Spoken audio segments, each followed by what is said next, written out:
airlines are increasing security ahead of next week's inauguration. The FAA now says it has a zero-tolerance policy in response to what the agency calls a disturbing increase in incidents of disruptive passengers on planes, particularly on D.C.-bound flights. Some people have been banned from flights to the nation's capital, and a growing list of major airlines have barred checked firearms from all planes headed to D.C. Joining me now is NBC News correspondent Cal Perry. So, Cal, what's going on?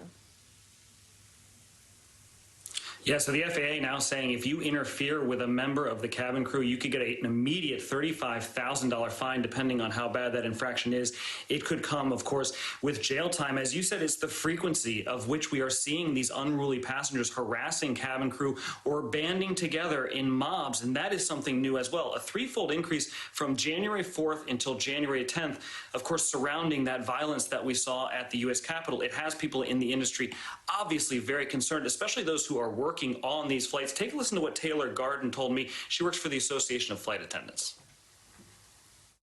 We've seen a stark increase in passengers who are trying to challenge those mask compliance policies. And so flight attendants have had to deal with that on board, as well as some mob mentality behavior by people who are traveling in large groups. This starts at the airport, and gate agents are dealing with these issues as well. So communicate to every employee group at every step of the travel process to take these issues seriously, to not dismiss them if it's clear that they're already exhibiting unruly behavior or resistance to the mask policy, and keep those problems on the ground to avoid anything happening in the air.